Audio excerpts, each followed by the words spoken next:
and my name is Holly Medill, and I am the director of the National Charrette Institute at Michigan State University, so known as NCI. And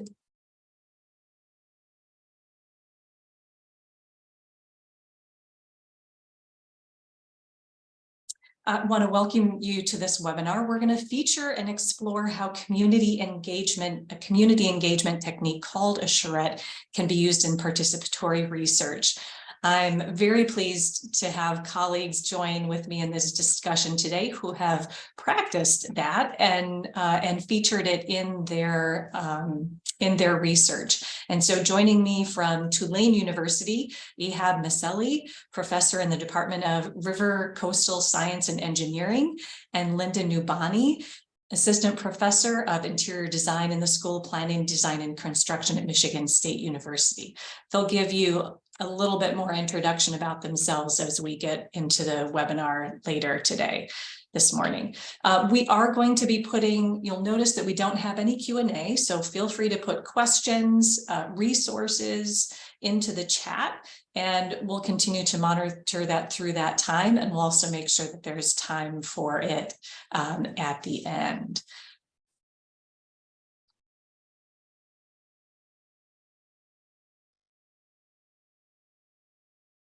Great, thank you for using those chats, saying good morning to everyone.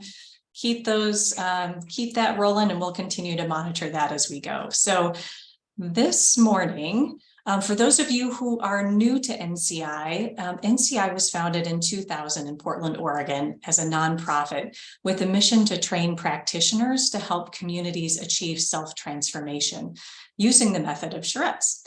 And in 2016, NCI's curriculum came to be housed at Michigan State University, and it's now within the School of Planning, Design, and Construction, and it's joined by 4 degree granting programs, interior design, which is the program Linda is within, urban and regional planning, landscape architecture, and construction management. And MSU is also NCI is also closely affiliated with MSU Extension.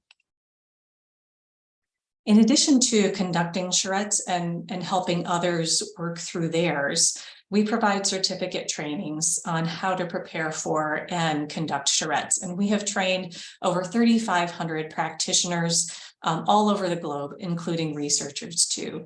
And the charrette process that we teach in the curriculum is based on over 30 years of learnings from doing charrettes. And our goal is to transfer those mistakes and victories of those past charrettes to our participants. I'll share a link later on with the training website.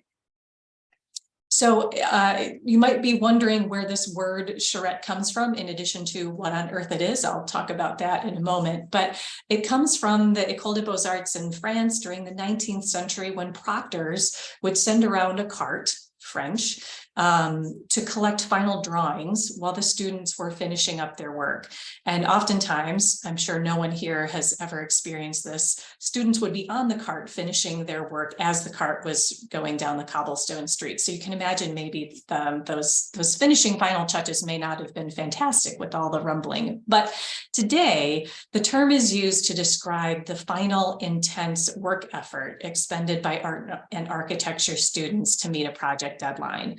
And if you walk into an art or architecture design school at 3 a.m. and it's full of students, they may likely say that they are on charrette.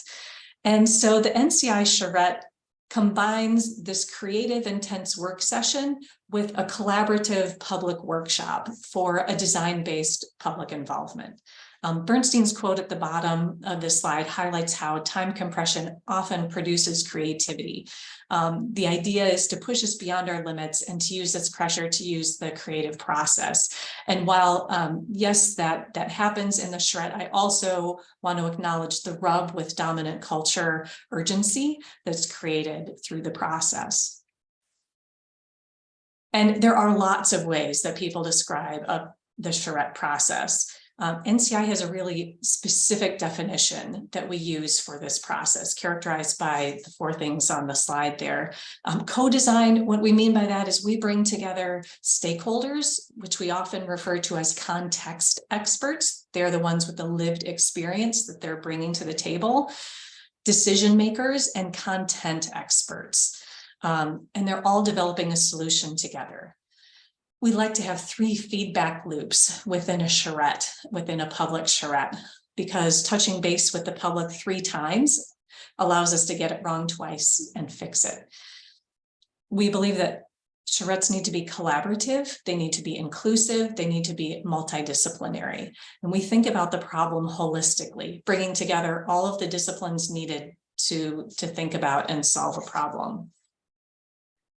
And that problem we like to implement. We don't want to create a plan or a product and put it on the shelf. We want it to become implemented. And so the really neat thing about the NCI charrette is the vetting or the testing phase at the end of the charrette to make sure that it's feasible. So this shows a contrast between 2 public engagement processes. The top one using the NCI charrette process, and the bottom one is a conventional one. And while we're talking today about research processes, I want to highlight how the charrette compresses the process in whatever context we're talking about, whether it be a public one or a research project.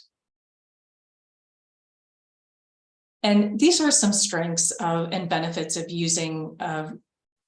doing research and projects in this way. And in addition to those listed, I would submit to you that there's tremendous value in spending upfront time on these processes, getting them right, kind of the measuring twice, cutting once philosophy. They are showstoppers, and they engage everyone in solution creation. And ultimately, the project is more robust because there's been a sincere effort made to include participants. And certainly a plug here for participatory research is that it can open new lines of inquiry and make the outcomes more robust. And hopefully Ahab and Linda will talk about that a little bit more. So there are 3 phases to an NCI charrette, with the charrette being the main phase in the center there. But the charrette preparation often takes getting the people, getting the data, and getting the place ready for the charrette. And that can take anywhere from 1 to 9 months, depending on the length of or the complexity of the project. And we prepare for a charrette using 5 different exercises. These are participants from a training in North Carolina holding their finished products proudly. And I'll talk about how we prepare for charrettes real briefly. I mentioned that there were people, the data, and the place. Those 3 components are the things that we focus on in those 1 to 9 months of getting ready for a charrette. Projects usually go wrong when one of these 3 things hasn't been prepared for properly or isn't ready. And so these exercises that touch on each of these components of readiness, and possibly with the people part being certainly the most difficult and potentially the most time-consuming to prepare. And so when we talk about context experts or stakeholders, who are we talking about? They may be different groups of people who are participating in the charrette. It really all depends on the research focus. Our 2 case studies today are going to highlight some very different groups, and I'm excited for you to hear about those. But our stakeholder experts or context experts, they aren't at the charrette the whole time. We schedule the charrette to bring them in at key decision-making or solution generation points to maximize their time and their effort. And so when we talk about the data side of getting ready, this is typically a lot of data that goes into the charrette so that feasible options can be generated. And this data looks different for each charrette. Here are some different ones, some base data examples listed on the bottom of this slide, but it's really driven by your research topic or your project at hand. And then on to the place side of preparation, we have charrette logistics. This is where the actual charrette happens, or the events of the charrette happen. This is a lot of event planning goes into this piece. So what is this thing called a charrette? And I'm going to talk through it in a couple of different formats before I hand it over to Ehab to talk about his experience with it. And so this is a visual representation of a charrette, and this is going to be a 7-day charrette, and I'll walk through what happens on each day. So on day one, the public provides a vision and project direction through a hands-on workshop. The design team then takes the vision, creates a series of alternative plans, usually between 3 to 5. And this is in a traditional built environment charrette. The charrette team then solicits more input from the public through an open house or a public meeting. And that describes the first feedback loop. That's the central process of the charrette. And that input is used to synthesize the alternatives into one preferred plan. So you're trying to mush those 3 to 5, the best elements of the 3 to 5 alternative concepts into one preferred plan. And so processes at this point last 2 to 3 days can often produce this preferred plan. But what's different about the NCI charrette is pushing through and testing the feasibility of it to make sure that it's implementable. And so the charrette doesn't stop with that preferred plan, it keeps moving. In the latter phases of this 7-day period, then you're vetting in the plan development phase of this process. You are vetting it, you are testing it for feasibility, and you're really creating more detail around the plan in order to send it out to the public on the final day. And so in this image, across the top, you have your feedback loops or your engagement touch points. Across the bottom, you have the design process.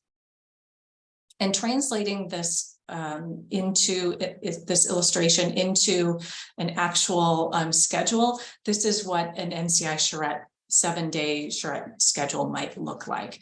I'm going to show you the 7-day version, and we teach on this version because it has all the bells and whistles within it. And what I'd like to point out is the boxes in color are the ones that we are having touch points with our stakeholders. So you'll see the public meetings in orange. In the evenings, in this example, there's 3 of them. While the design team is developing your alternative concepts, you're also meeting with your stakeholders at the same time to ask them, did we get this right? What works about this alternative design versus this one? What doesn't? And getting that feedback and continuing to iterate on that until the preferred plan is developed. And then you have that same set of touch points again with the stakeholders to work through it. And the latter part of the charrette, you move into production, and that's really the vetting and the detailing phase of the charrette. And so a charrette really works well in tough climates. It's also a very adaptable tool, and they're good for feasible plans like revitalization and infill, regional city plans, TODs, and disaster recovery. They also result in feasible policies and agreements like for public health, sustainability, zoning codes. And then sometimes they aren't public charrettes. They are semi-public for a certain set of stakeholders, or they can be used for internal processes. And that's great for strategic planning.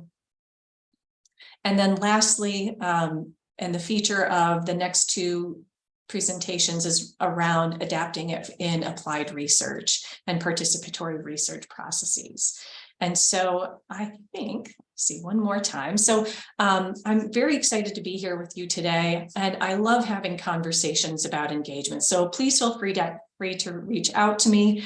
And I'm very pleased to turn this over to, I'll drop my contact information into the chat here momentarily, along with a few other resources. But at the moment, I'm going to shift over to Ahab and let him introduce himself. Thank you.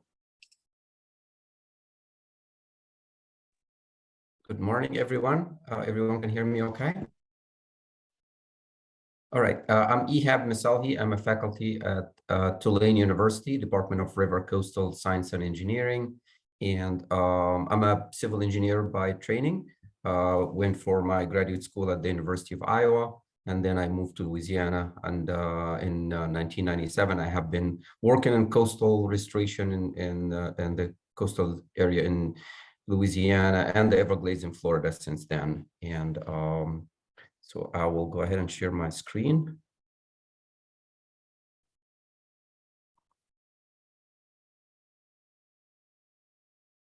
And today I will share with you an experience we had last year with Holly and her team to co-develop a decision support system for the Northern Gulf of Mexico. And it was a really successful experience. And so I would like to share the experience and the journey that we went through together, and then hopefully we can have a dialogue or a discussion about it. Before I start, I want to always share an image about the research group that I work with here at Tulane. They are obviously the engine that produces all the research work that we do. So I always like to acknowledge their contribution, because everything we accomplish is through the students and the full-time researchers. So just want to appreciate all their contributions. So I always put them first. The Northern Gulf of Mexico is actually a very complex ecosystem. It's not a simple sandy beaches and resorts. It's what we call a working coast. There is a lot of culture and history behind the Northern Gulf of Mexico. There's a lot of communities that have been living in that area for a long time, so they are very attached to it culturally and economically.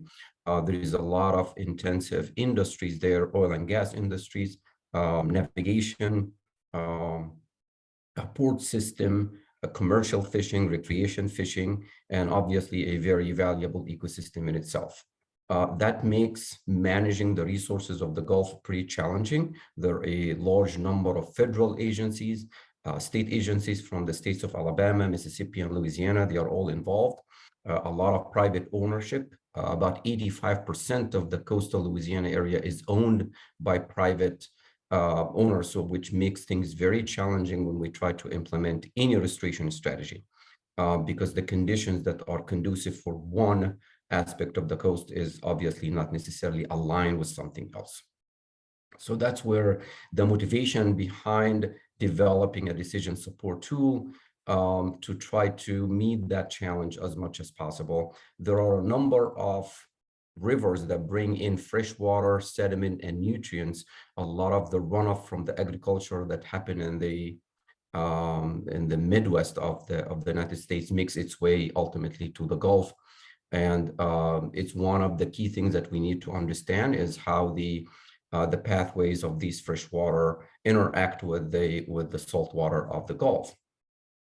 And there are also a number of controlled structures aside from the natural rivers that the U.S. Army Corps of Engineers, they use it to for flood risk management. When the Mississippi River gets too high in a large flood event, they have to operate these structures, and they have a law that they have to follow.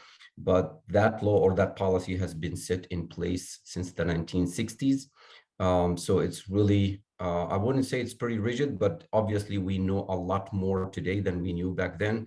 We have a lot better science available, a lot better tools that we can use to manage the river a little bit better. So we believe that it's time to revisit some of these older policies. So all these factors combined is driving us toward the need to develop a decision support system. We want that system to be available to managers. A lot of times we have very advanced science tools, but they are not available to managers. There's always a barrier. And the fact that they need to always reach out to experts to help makes the process cumbersome. And the end result is that they ultimately make decisions without science being fully present in there. They usually try to rely on experiences or trends that they observe in the field. And then the rest of the decision is based on economic factors or political factors. So we want to actually facilitate the engagement of science in the decision-making process by making these tools directly available to managers. And that's why we submitted a grant to co-develop that decision support system. And that's where we engaged with Holly and her team. And we went through that planning process that just ended in August. So I would like to go through the steps that we went through. We assembled a team from state agencies, federal agencies, some NGOs, and some even from the private sector. There was a lot of managers and researchers from a variety of disciplines, ecologists, economists, social scientists, beside engineers and general science in general. So that team, some of us worked together in the past, but some did not.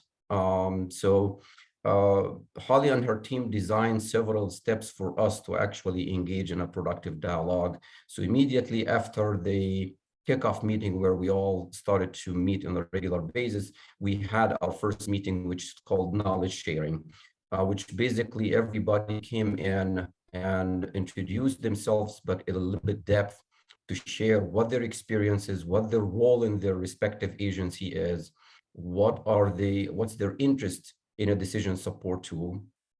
And after that knowledge sharing, we started the process by a meeting called the Toolbox Dialogue Initiative, TDI.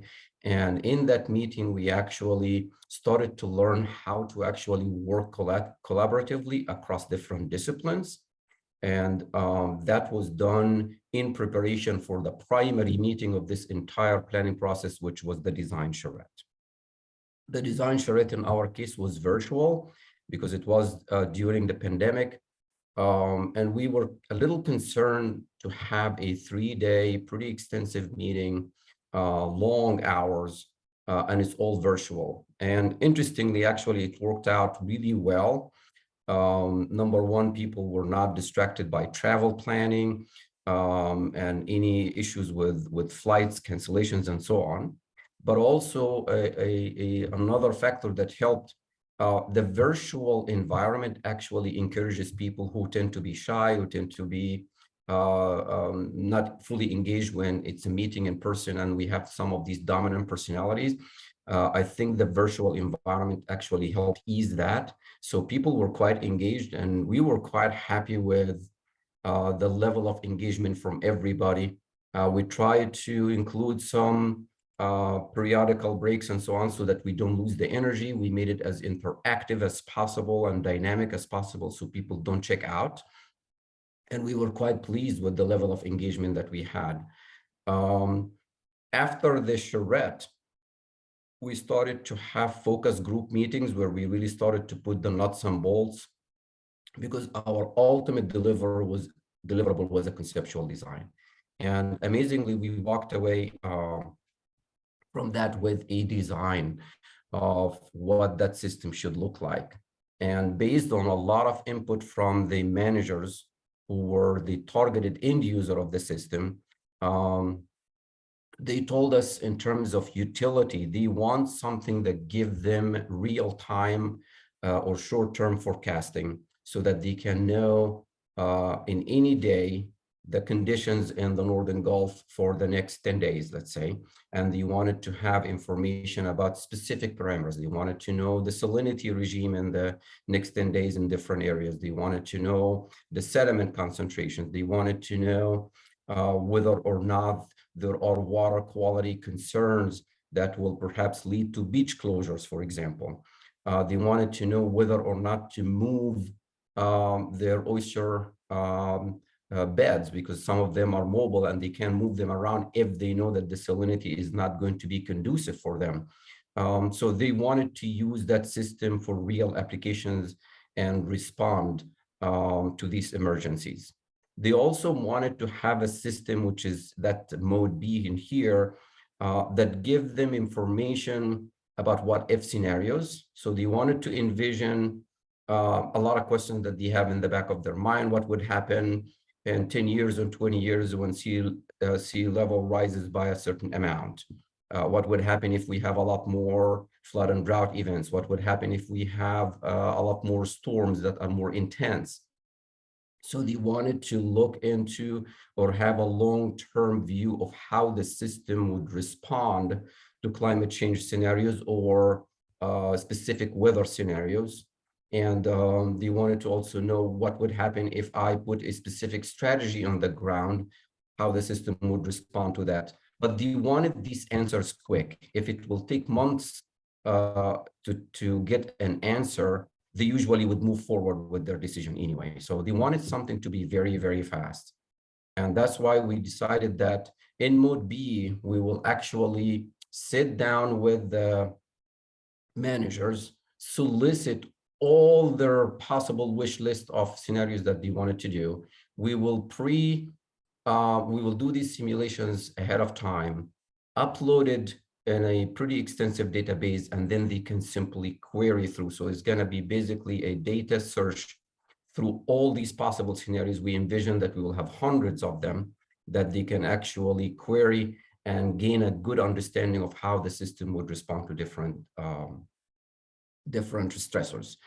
The third and the last one is a customized mode, where basically they said, okay, I want to have very specific changes that I want to make, and I want to see how that will pan out. So they can actually go in and interact with the models themselves and get to see their own answer.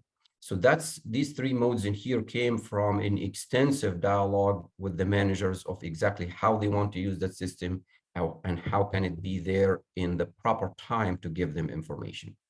And these are a bit more details about how the system will actually be put together. A lot of these details in here are coming from that dialogue and the co-production of the system from managers and researchers at the same time. This is where we are in the project, so that the planning grant is pretty complete. So the scoping in terms of conceptual design and the scoping is already done. And now we are actually in the competition for these two phases to actually implement these ideas.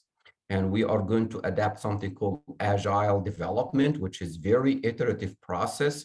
So we wanted to continue with that same mindset of managers have to be involved in every step of the way. The end users have to be involved in every step, because if we can capture their input and their priorities, it's very likely that that system will be used rather than being rendered as an academic exercise. So we will go through this process where we will develop phases of the model, and the managers are right there examining it and testing it.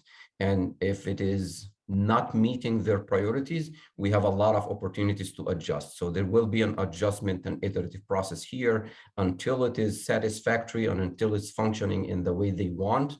And then we will ultimately transfer it. After it's transferred to them, we want to make sure that it becomes baked in and integrated into their standard protocols for evaluating strategies and for making decisions. And if it is baked into their process, that will ensure usability in the long term. So that's our thinking of the next two phases. We are competing for that at the moment, but that's our vision for it. I also want to share with you some of the components we are going to include in these phases is the beta user group. The beta user group is going to be from purely managers. We are not going to include modelers at all in that beta user group, because these are our intended users. If they are involved during the development process or during the co-production process, that again will ensure success and usability of that system in the long run. We also have a science and management advisory. This is a high-level experts from a variety of, as you can see, from variety of disciplines. We do have a manager is going to be included and the head of that advisory committee. And then from every aspect of science that is relevant to the Northern Gulf is going to be included. Again, they will make sure that we are developing things that are going to be usable, that this is because we want to do actionable science. We do not want to do basic research because the agency that is funding this whole effort, that's their priority, that's their mission. I just want to give you, before I end, this is some of the what we are envisioning the system, what would look like. It will be a web-based, available to the public. Anybody can log into the system, and then they can actually go to see those three different modes that we talked about, whether it's real-time forecasting, short-term or long-term preloaded rapid response system, or a customized system. I don't want to stay for too long, so I'm going to skip these couple images here, and I want to show you that this is here what we envision also, that's what will come out. You will, or the manager will have maps and these maps will include some information about a specific outcome that they are looking at. This example here, for example, they are trying to look at the health of dolphins that live in the area.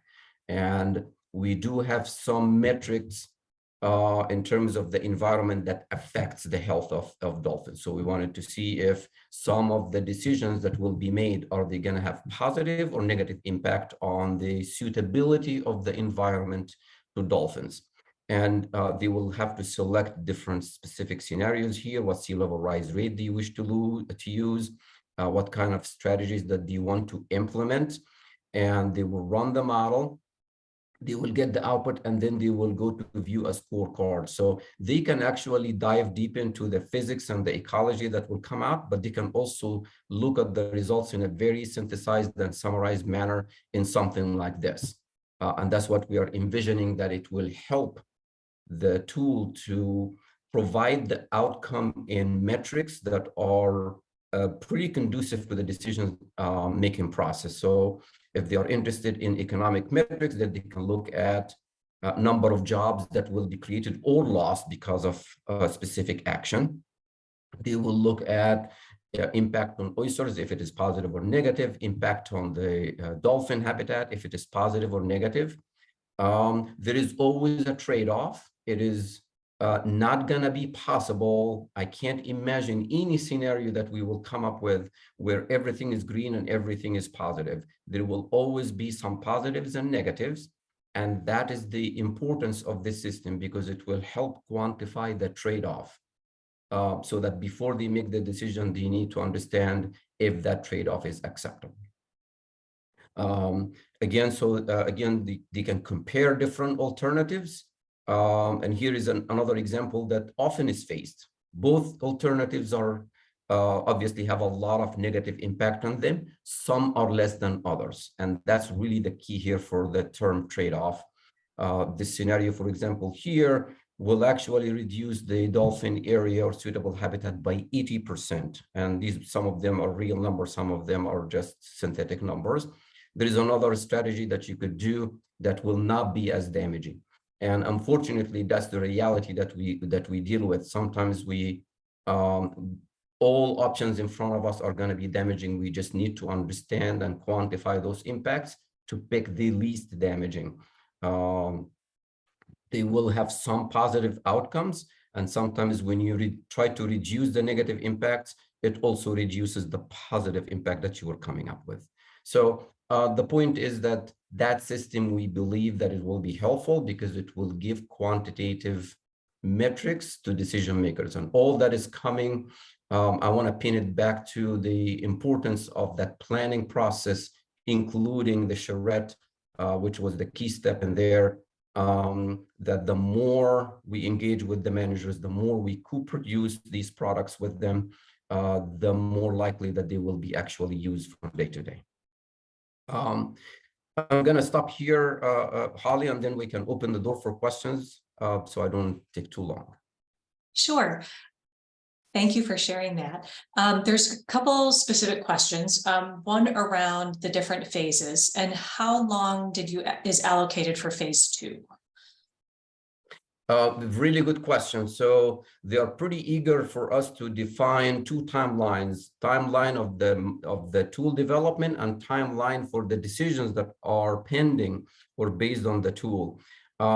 We think that phase 2, which is the full production and development of the system, is 3 years. But we think by the 2nd year, we will have a system that is functional enough to be directly used. So they can actually spin it off in the 2nd year and start using it while we are still refining the attributes and the looks and the visuals of that system. Thank you. And did you hire external folks for the Agile development or use in-house students and resources? Yes, we had to.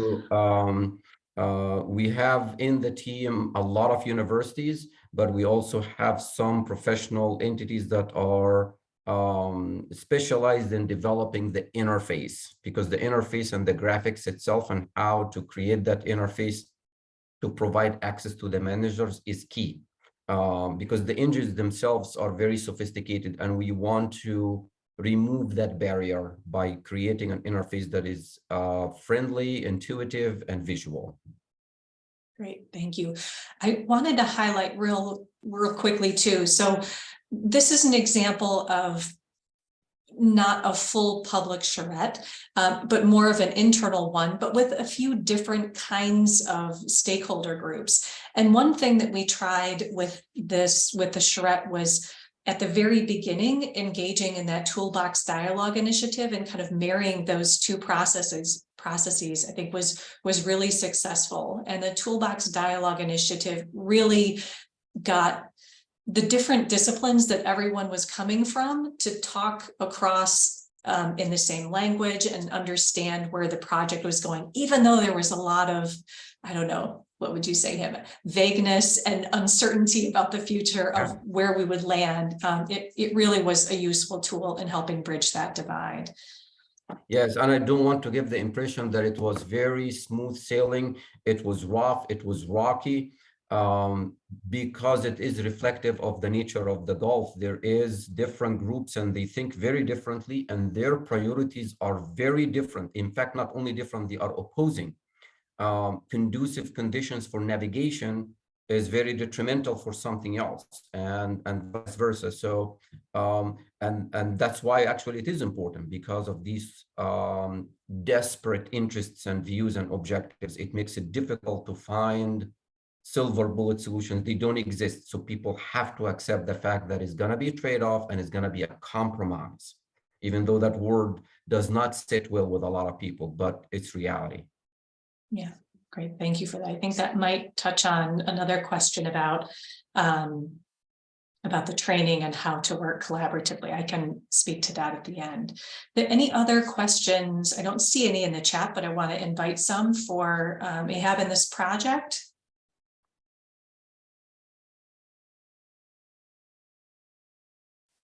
We can always circle back, and I very much look forward to hearing about the future phases of that. All right, I can take care of that one in the chat. So let's shift gears into another really different application of the charrette process with Linda's project. Linda? Good morning, everyone. I'm very excited to be here, and thank you, Holly, for inviting me to share the process and the results of our work. Go ahead and share the screen.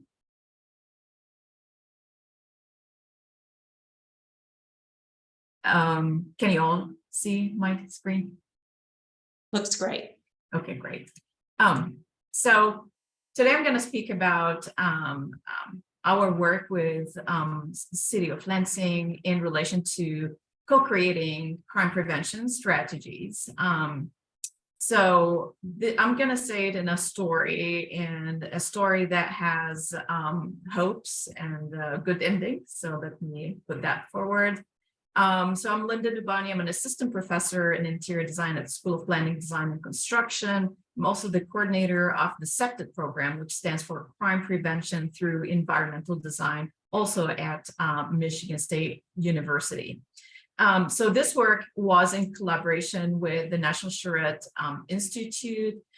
We performed a charrette, a 3-day charrette, back in February 2018. So this is a good time to speak about the process and talk about what happened between 2018 and today for that community. So it has been a funded research by the Urban Collaborator Group out of Michigan State University Extension Program. And we focused the charrette over the CEPTED principles, the crime prevention through environmental design principle, and the placemaking principles. So I don't want to talk in depth about the theoretical framework of our work, but the CEPTED does go back to early work in the 60s all the way to C. Ray Jeffrey, who really coined the term CEPTED. He was a criminal justice professor in Florida, and Oscar Newman was a practitioner architect who operationalized CEPTED principles. A lot of people think that Oscar Newman was behind CEPTED, but because he was a practitioner, so he was able to speak the technical language. And surprisingly, he used participatory research in his approach for CEPTED. So there has been, mixed results when it came to effectiveness of using SEPTID. One of them is that a lot of us think that SEPTID is really about a target hardening, which it's not. And going back to Oscar Newman's approach by inviting stakeholders to their meetings, there hasn't been any work that has done that. I would say that this work with Lansing was the first work to use a charrette model to address SEPTID and placemaking strategies in creating a vision for the community, addressing crime, and moving forward with an action plan. So briefly, some of you might already know about SEPTID's principles. It's really centered around territoriality, surveillance, accessibility or access management, and quality maintenance and quality environments.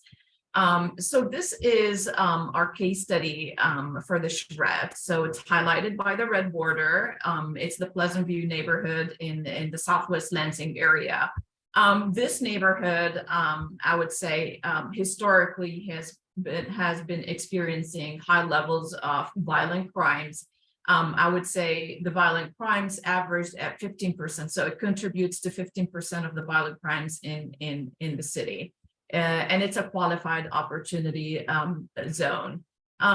So before meeting Holly in 2016, I would say I used to be the quantitative person. So I use a lot of simulations, heat maps. So what you see here is looking at the distribution of violent crimes over a number of years, creating hotspots to understand where do they really persist, and if they do persist in certain places. So maybe we could share these results and visuals with the community to talk about how we address these issues.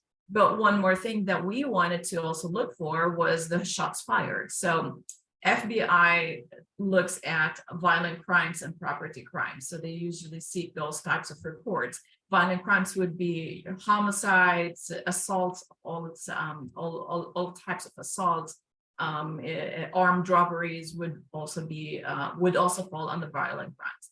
But we thought, well, we also wanted to look at shots fired, because it doesn't really, we should not be relying on just the actual crime itself, so if nobody was hurt or injured, but shots were fired, we really believe those are also important piece of data. So we did share these visuals with the community out of being transparent and out of trying to address what things look like in that community. So you can see there are like numbers 1, 2, and 3. I'm going to show you photos from spot number 1 and 2 that have experienced, violent crime. So this is one of the images of a commercial plaza. I highlighted quickly the chicken and pizza place over there. Unfortunately, it experienced incidents of homicides, maybe more than one occasion over 2 summers. You can see you do not have visibility in, so if you're patrolling, and I took this picture when I was in an undercover car from the Lansing Police Department. So you cannot really see what's going in because of the mannequins, the posters covering the shop fronts, and the poor signage, poor lighting levels, potholes, unmarked parking spots, and so on. So please remember this image, because I'm going to show you what happened to this plaza at the very end of this presentation. The second problematic area or hotspot was this location. It was recently developed, was developed prior to the Charrette. The residents were able to fundraise $800,000 to create or activate the space. So we do talk about activating the space, but then there are like things architectural speaking that would hinder visibility. So in the first the day of opening the park, there was a game held and shooting took place. One of the players was shot in his abdomen. So these are the points that we started discussing with the community to raise awareness of the role of the environmental design in contributing to creating opportunities for crime. So again, as I said, we partnered with the National Charrette Institute. We designed those 3 days approach. We rented a place out of a local school in that community. From Michigan State University, we engaged students from urban and regional planning, landscape architecture, interior design, criminal justice, and of course we, NCI, and we collaborated also with the MSU Extension. Stakeholders were involved, different community groups from the Lansing, Southwest Lansing area, Public Housing Commission, Transportation Health Department, and of course the police department was also engaged. It took us 6 months to plan for this event, and the actual charrette took place over 3 days. So this is how our 3 days looked like, starting from the morning of a Thursday all the way to the evening, ending on a Saturday. We did really have a good turnout. Maybe 100 residents would, or 100 people, stakeholders in total would show up, to this event. So I'm going to walk you through these 3 days.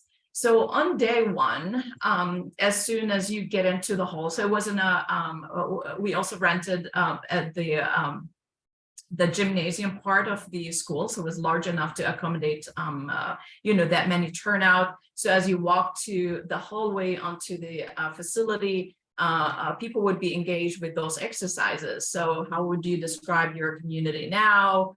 And also, how would you envision your community or neighborhood in the next 20 years? So we would also share these results, in the same day with the attendees. This has gained a lot of interest. So we had a large printout of the map of the community, and we asked everybody walking in to mark or use a red dot or place a red dot on areas they feel unsafe and areas they feel safe at. So green would be safe and a red would be unsafe. We took that map and instantly we had, of course, we set up a studio. So we went and crunched the data. We did data analysis and mapping of perception of crime. And we layered that on reported crime. And we also shared those results with the community. So they have never seen visualizations like this prior to this event. Mostly it's just reports. Sometimes your crimemapping.com would give you an overview of what happens in your neighborhood, but looking at data over a span of 3 to 5 years of crime data and overlaying that with how they perceive crime. So we had some overlaps in some areas, and so the results was kind of interesting because the way areas you feel unsafe at doesn't really mean that crime happened in there. But we still need to address those areas because over time, if you do not feel safe in a certain area, then less likely there will be people engaged in this area, less eyes on the street, and then it might produce opportunities for crime. So we use different approaches to analyze crime data. We also looked at criminogenic factors like using research in criminology. Liquor stores have been, do attract crime and do contribute to residential crimes nearby those liquor stores. So we looked at vacant lots, apartment buildings, but we also asked the attendees what they think. Which environmental features drive burglaries, basically. So we asked this question, we give them time to reflect, and then we shared with them our data, and we shared with them our results. For that community, it was liquor stores, gas stations, and apartment buildings. Those were driving factors of attracting crime into that neighborhood. We also were curious to see what their understanding of SEPTED was. So you can see there's the misconception. Some of them do think it's just about lighting or policing or fencing, but we ended up sharing that with them a whole lecture overview for maybe a whole hour on what it really is and how they can contribute and how they could use this data and also making an action. And later we followed that exercise with a visual survey from their neighborhood on their preferences with SEPTED. Obviously, you can be creative with SEPTED strategies, but we want to make sure that they embrace these solutions. It doesn't necessarily everybody is on the same page, so it was very important for us to do these visual surveys. We followed that also with a lecture on placemaking, and after that, there were a series of exercises on placemaking ideas and circulation design. You can see Holly here featured on this picture. So these are just pictures from the event. You can see everybody's engaged, everybody's contributing. And then we collected all this data and went back home. And then the second day came over breakfast and directly went to the design studio with the students and the design team and the research team from MSU and started, putting together all this data and these visuals. So we realized from the data that we collected, there were like 8 themes that were that emerged. Some of them were related specifically to that plaza that I showed you earlier. And that park that I showed you earlier, in addition to, deserted trail and, connectivity and streetscaping. So we took those in mind and we split ourselves into different groups. This is the research and design team. So we split ourselves into different groups. Each of us was responsible for a specific design or to work on specific theme. Throughout the days, as we developed those designs, we held stakeholder meetings. So you can see on the one on the left, it was a public safety meeting. On the one on the right, so there were different stakeholder meetings that happened during the day, and everybody was welcome to come to our gallery. And you can see this was one of the classrooms in the school. We later revealed the design proposals and we invited everybody over dinner, to, have this conversation with us. Do they like it? Do they not like it? And you can see how they marked their input on the gallery reveal. So this was the end of day 2.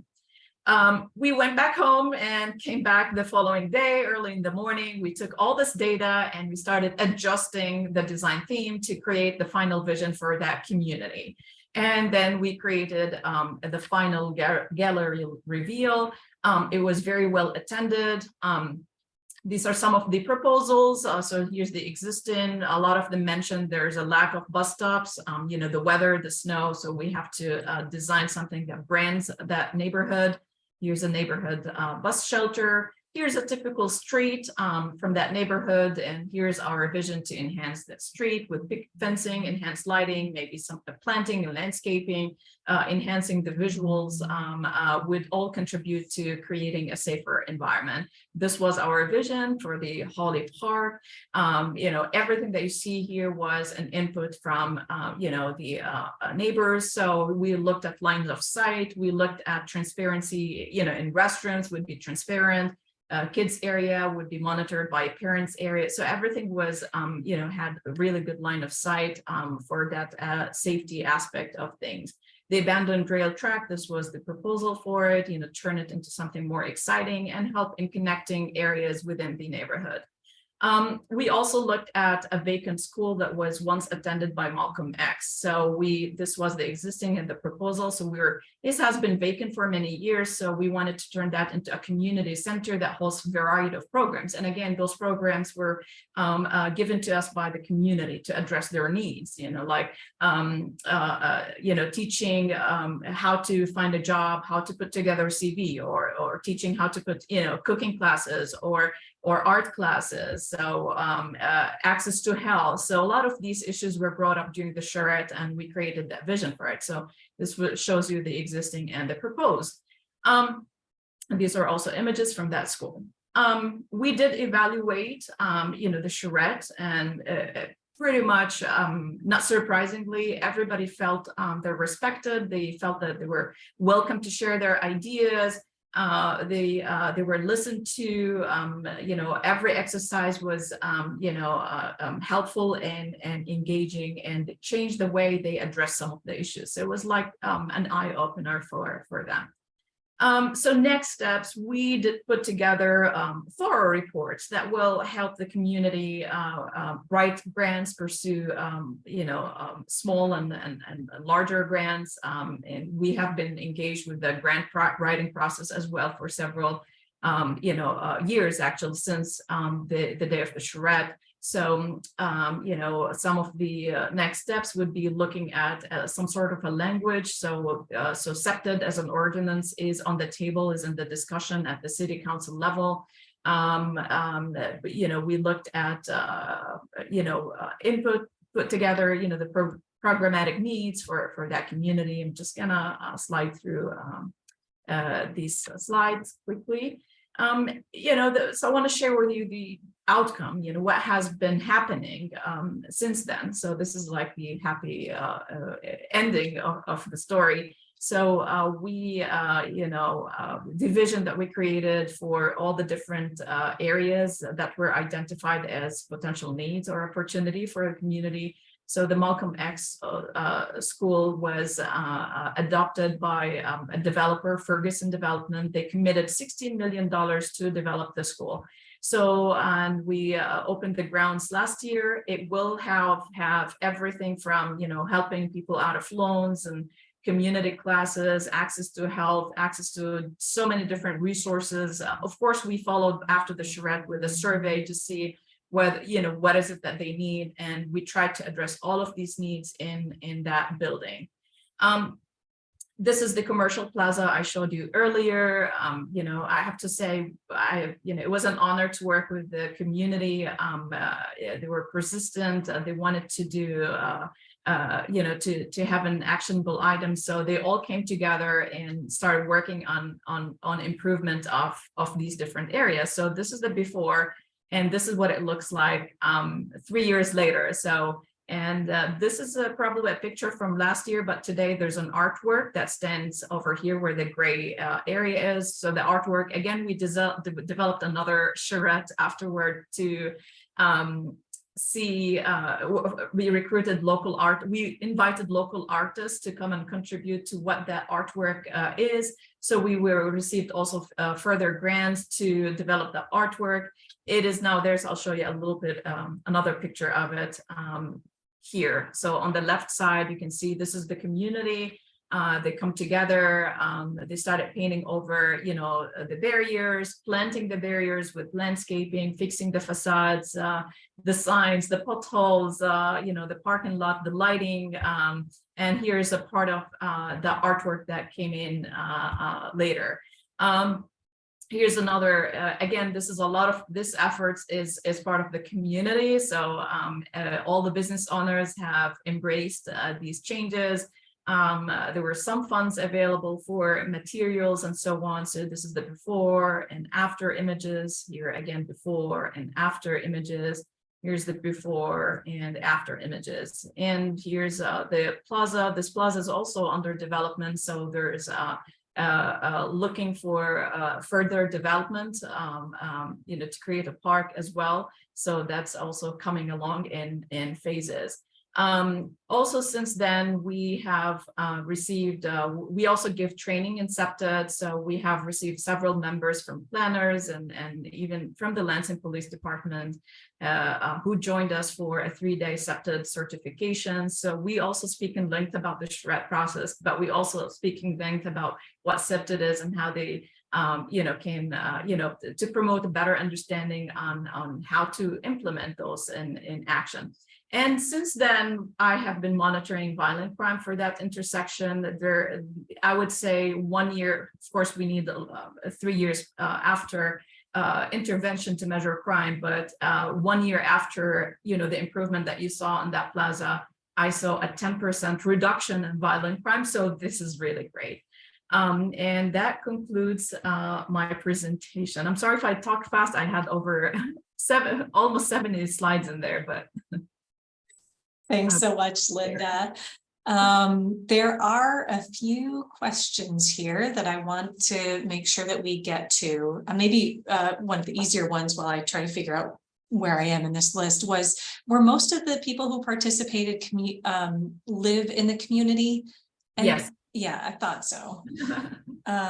There were some business owners and other individuals that were connected to that neighborhood that came, but primarily it was those who.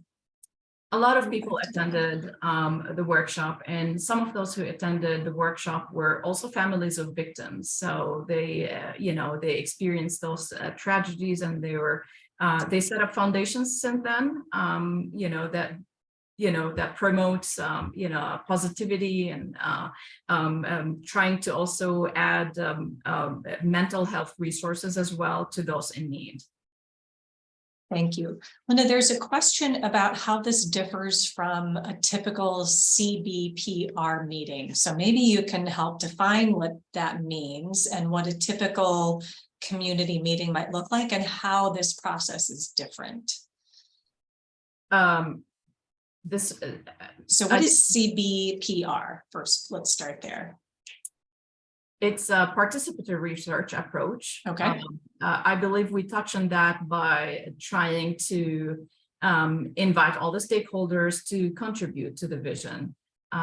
We try to listen to everyone, give them equal chance to be, to address their needs and priorities. And also we made sure that every table was diverse in terms of stakeholders. So there was resident with public safety, with business owners. So that conversation alone contributed to this participatory approach. Thank you. There's one that I wanted to touch on. I put it in the chat too, but the question is, could community members be a part of the design team? That's an interesting question. And I think ultimately the answer could be yes. What is unique about the project, one of the aspects that Linda presented about the project is that we had the opportunity to have students be the designers. And I want to touch on some of the outcomes from that. But NCI advocates that the people who are planning the charrette need to have community members as a part of that team so that it can be inclusive. And so I think there is space in designing the inclusive charrette to then develop a process for inviting community members into the design team, depending on what kinds of skill sets are needed. So just wanted to say thank you for that question and an interesting thought piece. We did invite community members to walk in anytime during the design process, and we intentionally set up the design studio in the same school, not in MSU. So we actually took all our supplies to MSU, the large prints and sketch papers and so on. And we had a lot of people coming in during the day, and they were watching our, students developing the ideas, and they were also given inputs as they walked, around the studio. Mm-hmm. I think one of the interesting aspects of both of these projects that involving students is that it can shape the rest of their career or their research interests. We had one participant in Linda's charrette who, well, first of all said, I've produced in 3 days more than I've produced in an entire semester. And she went on to use a charrette as her dissertation collection instrument, which to my knowledge hadn't been done before. And she did it virtually in a pandemic, unfortunately. But so some really interesting things happen as a part of that. So Linda, one of the questions is, how did you decide to focus on SEPTED? Was that predetermined or decided with community input?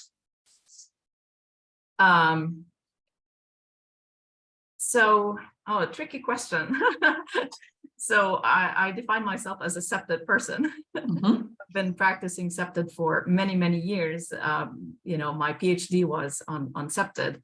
And it hurt me when SEPTED is misunderstood. And when I go back to documentaries from the 70s and 80s, I do find evidence of participatory research and using SEPTED as an approach to address crime, right?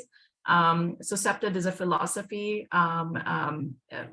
For me as an architect, it's easy for me to make creative proposals, make places or give advice to make places look less institutionalized and more welcoming.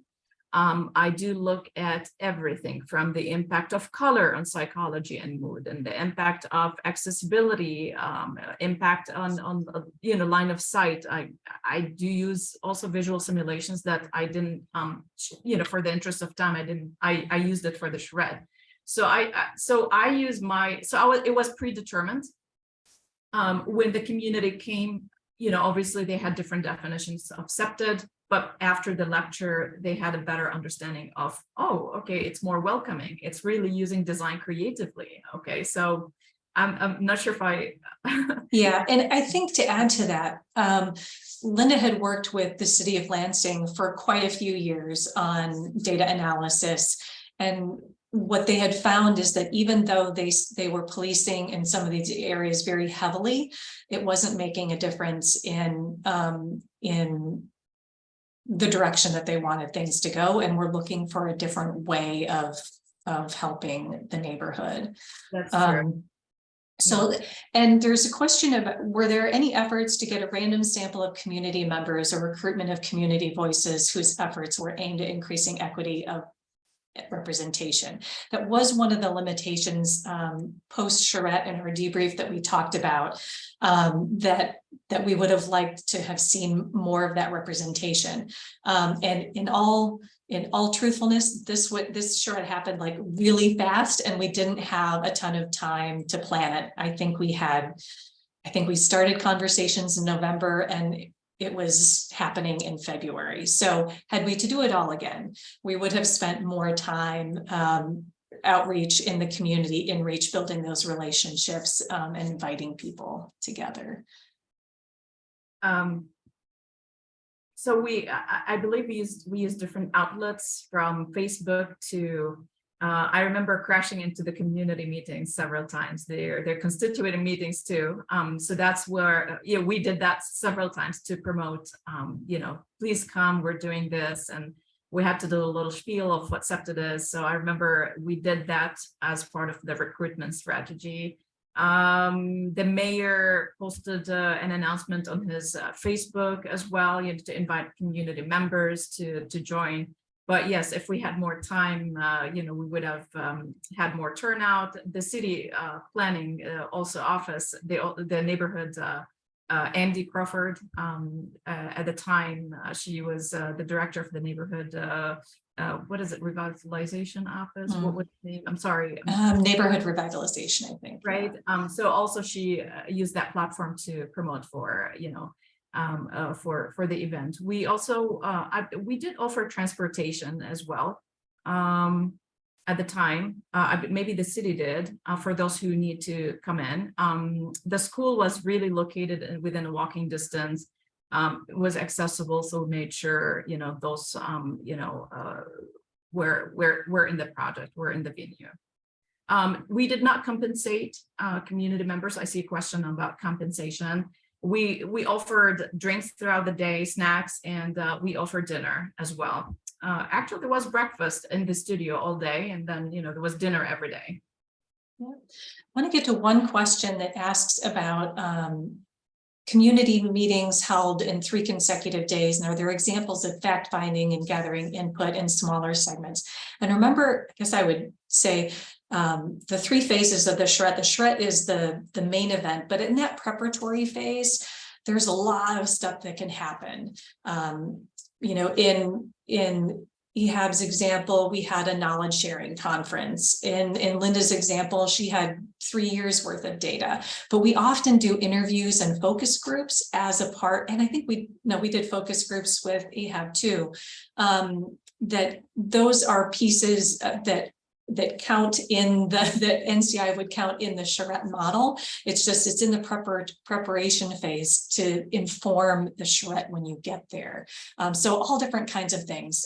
We could have done neighborhood walks in the example that Linda had, and to get more in the community and hear more about that. So there are opportunities to do that. And also opportunities to do things virtually too. And the other question that I want to get at is maybe for both of you, thinking about the Charrette process to develop the research question. In this case, Susan is asking about CBPR.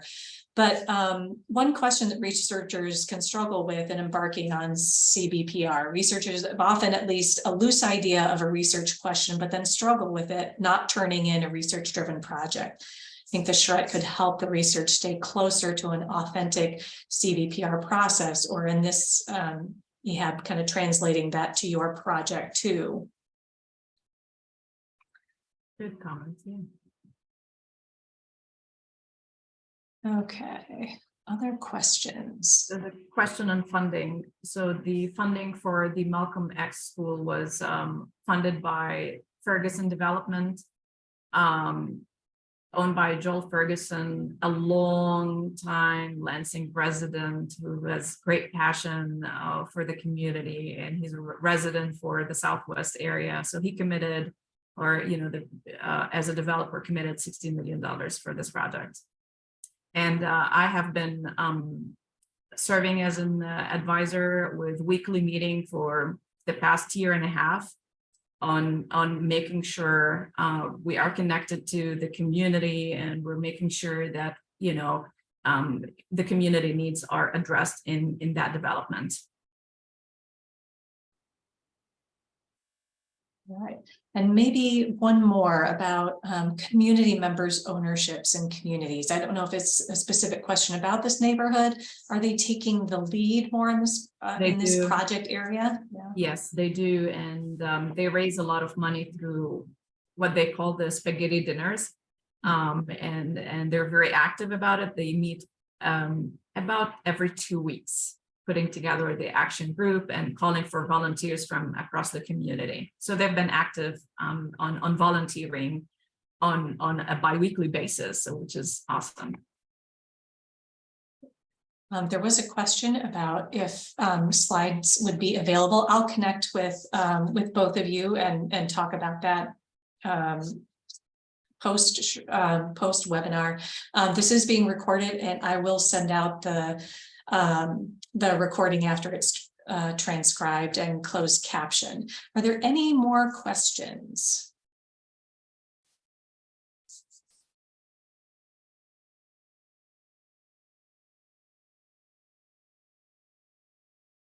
I'm not seeing any running.